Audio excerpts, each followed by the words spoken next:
Welcome to another video, and as you can see by the title of the video, I'm going to be covering 5 key ways you can improve your aim and also with recoil control in Battlefield 5. I know Geordie has just made a video recently within the last week covering some key techniques as well. Obviously he's beaten me to uploading a video first on this topic, but I know there is a few more key things I can elaborate on, and 1 or 2 other key things I want to bring up and mention, which can also help you, in addition, if you haven't already seen his video. So obviously that's what we're going to get straight into. There's 5 key things. There's probably more than 5, but I've tried to categorize. They all link into each other in some way or another, so I've classed it as 5 key things. But we'll get straight into it, and hopefully this can help you improve in Battlefield 5, going forward.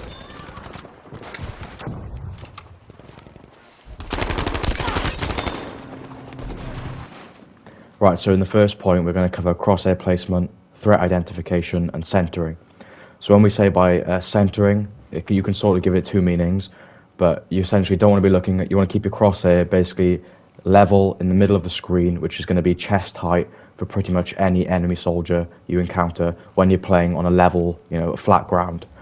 Yes, you can have enemies who are above you, higher up, or below you, but the most enemies you're going to encounter will be when you're on a level, flat playing field, and therefore you always want to be aimed in at chest height, as that's the most likely level which you are going to encounter enemies at.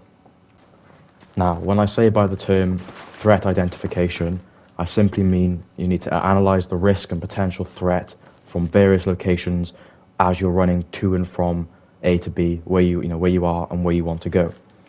So, say for example, forget there's anything on the left here, but say you're running here through here, there's a high potential threat on that doorway, and there's potentially loads of enemies going to come through that doorway. You don't want to just run straight, keep your crosshair straight. There's no enemies there. Then potentially there could be enemies on the left or the right. In this case, you want to go through on the right side. You can sort of see that it's cover on the forget about the left.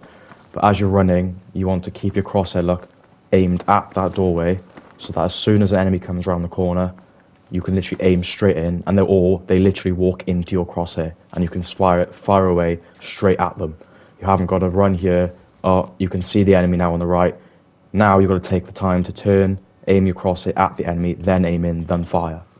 Whereas if you've always got your threat identification on point, which you'll learn the more you play the game, and where enemies can potentially be and where they can come from, running. Enemy comes around the corner, bang. I don't even have to worry about moving my right stick. I'm already aimed in on them. Obviously, if the enemy moves, you then move your right stick, but you're instantly aiming in on that enemy, and they've walked into your crosshair at the very minimum. With threat identification, you're always going to have multiple different locations where enemies can come from on any map, but essentially you want to keep your crosshair on at least one of these locations at all times when you're moving from A to B, so that at least if any enemy comes or pops up in that location, you can instantly have your crosshair aimed on them on that location and aim in and fire without having to take the time to move your crosshair to aim on them first, and this will therefore give you the highest potential chance of winning that gunfight. Of course, you can have an enemy pop up in one of the locations which you're not aiming at, but by always keeping your crosshair at least at one of those, you give yourself the best potential chance to get the kill, stay alive longer, and obviously this just improves your overall aim as you're moving to and from locations. And essentially how you can therefore stay alive longer and improve your threat identification skills is obviously using cover to keep, to basically reduce the potential threat. So I'm standing out here, you've got threat from the right, the window, the stairs, but just all these different potential threat locations. But let's just say you've got the door on the left, the stairs, the window, right? So those are the 3 key ones you've identified. If you keep yourself here, for example, at first, you've already eliminated one. Now you've got a 50-50 chance out of the 2 you've identified to aim at. You move a bit further back. You've got 1. So you can check that as you're running around the corner.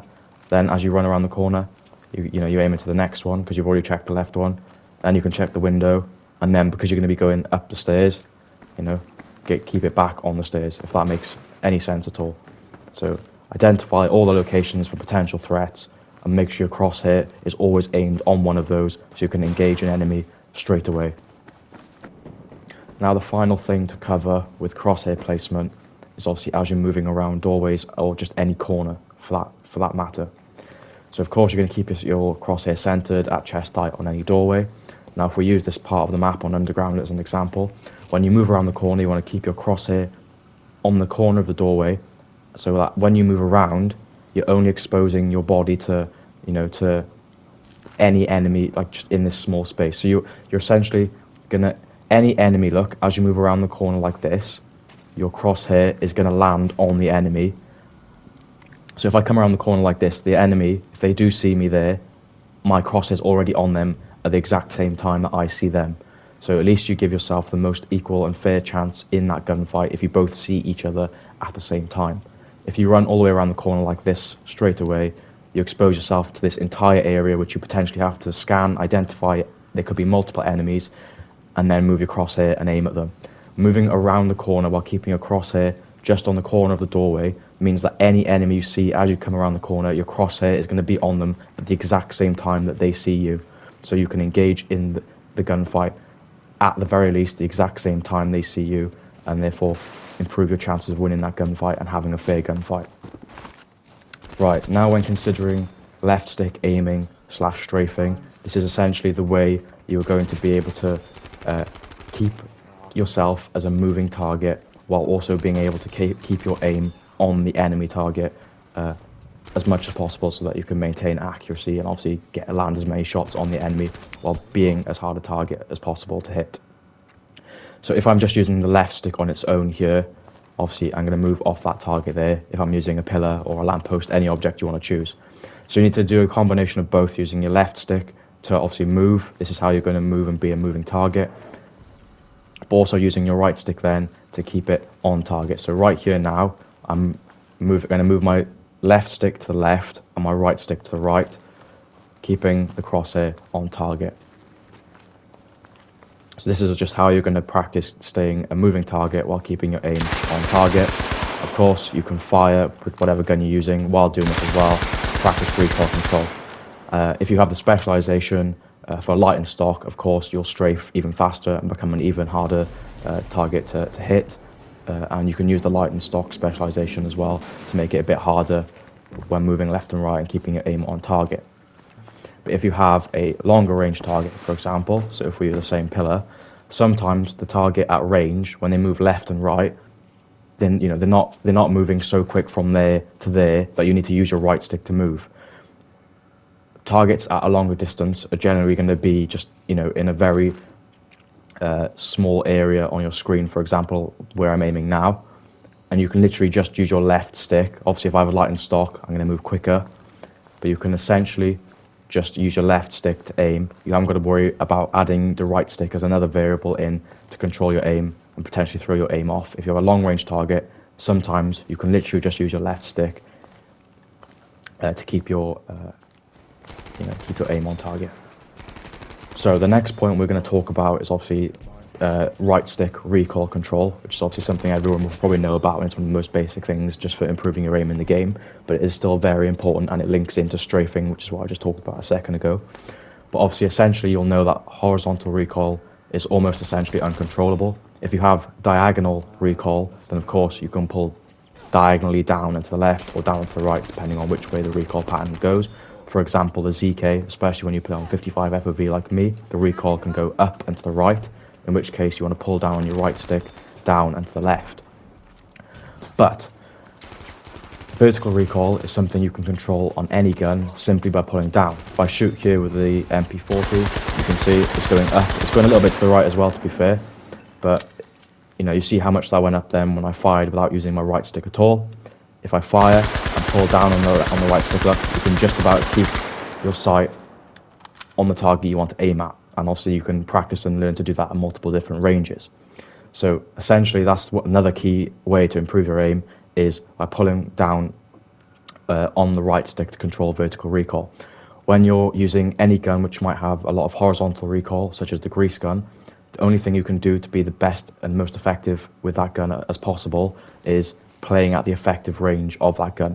So say for example that's an enemy and you've got the grease gun. If you're playing at a really far along, you're at a long distance with it, the recoil pattern's going to take that to the side, and it's going to throw bullets outside of the actual enemy where you want to aim. So to counteract horizontal recoil, you just want to use the gun at a range where the horizontal recoil side to side will still keep the sight on target. So all you have to do is worry about pulling down with the right stick to keep this, your sight on the target and pull down on that vertical recoil. And then you don't have to worry about horizontal recoil because you're using the gun at the most effective range, and therefore the horizontal recoil becomes non-existent. So obviously this links in perfectly with strafing, simply because, as you know, you need to control recoil with your right stick by pulling down. At range, you obviously know that recoil is much harder to control, obviously the further away your target is. And so when you utilize just left stick strafing just to aim, so just left stick aiming using by strafing at range, this means that you can aim solely with your left stick, which frees up your right stick to pull down on the right stick while aiming with the left stick, to control the recoil perfectly with the right stick. Whereas when you have to track targets that are moving left and right, or up and or up, you're now having to control recoil diagonally, pulling obviously down into the left and down into the right, because essentially to control that vertical recoil on guns which have a lot of recoil, you've always got to be pulling down on the right stick in some way, shape or form. So if you've got a target that's moving left or right, you've also got to pull down into the left or down into the right in order to keep that recoil down. So that's why strafing at long range can be very important. Just using a left stick aiming like this to move left and right, because all you have to worry about with the right stick then is only pulling straight down, which gives you perfect recoil control for vertical recoil. You don't have to worry about moving that right stick to the right or to the left while also trying to focus on pulling it down. Now another thing to really improve your aim, and it's something that I see a lot of people don't do or even use, and that is simply just tap firing and using the other fire modes that are available on certain weapons. Now tap firing is one of the most strong things, powerful things in the game, especially for getting kills at long range, and using the semi-automatic mode as well can also help avoid certain amounts of recoil. If we use this clock, for example, using full auto with tap fire, okay, you can see you can keep that on target. If I'm going to go full auto and try and keep my right stick down, you're going to miss a lot of bullets. Of course, I'm using 55 FOV, so it's a bit harder for me, but you can see the difference on that target at that range, which is what, over there, 50 meters. Whereas if you tap fire, you can keep it more bullets on target, not like that. Whereas if you also put it in semi-auto, look at that, semi-automatic mode stops you from accidentally firing more than one bullet with each press of the trigger, and keeps your bullet on target at multiple different long ranges. And this is very, very beneficial as well. I don't know why the clock's not spawning in, but this can also be really beneficial. You can still get kills as quick as you could in full auto in close range by using semi-automatic mode at long range. And this is simply because any semi-automatic gun is way more accurate. You can check your battlefield tracker. Any of the semi-automatic guns you've used, or even sniper rifles where you fire one bullet, you're going to have much higher accuracy stats because you're not firing loads of bullets with a fully automatic gun and missing loads of shots. And that's also why in real life, within the military, etc., they hardly ever, you don't really see them use full auto because it's simply not accurate enough. And obviously they don't need to dump a full magazine to kill someone. So semi-automatic mode can be very beneficial, and because it makes your accuracy improve a lot, it means you can easily get and hit and aim for the head and get headshots. So even though you're firing less bullets with lower rounds per minute, you can hit headshots much easier, and therefore get the damage multiplier for hitting headshots, which will therefore give you kills as quick as you would in full auto going for body shots. So semi-automatic mode and tap firing will, even tap firing on guns with full auto that don't have a semi-automatic mode can also do this. And this is therefore very, very beneficial for improving your aim and getting more kills at longer range. Now the last thing is simply the settings. There is no best settings, specifically for everyone. Everyone has their own personal preference, can find their own settings. You look at me, for example, where I play on low sensitivity here. with really low FOV, 55. But you also look at someone like Geordie or Max IQ, who will play on 90 or 105, which is like max FOV, and much higher sensitivity. Obviously, lower FOV, so is 55 is going to be better at long range, whereas higher sensitivity and higher FOV is going to be closer. It's going to be better in close range. But essentially, you've got to find the best settings for you. Tweak these, 3 or 4 key settings: FOV, soldier aim sensitivity, soldier zoom aim sensitivity, and you'll find what's best and most comfortable for you. If you do go for a low FOV, enemies will appear bigger on the screen, and if your playstyle suits going for more longer range kills, the enemies appearing bigger on the screen will mean it's easier for you to get those long range kills, as you'll be able to see them easier and keep your sight on a bigger target.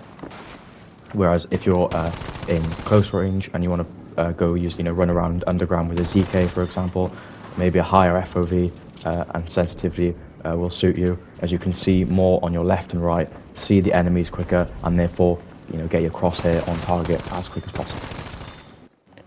But yeah, that completes the video. Hopefully there's something in here which helped you. If there was, make sure to leave a like, and yeah, I'll see you on the next one. Say it like that. If I hate you, then find someone new. Baby, but you know I never will. No, so I choke you.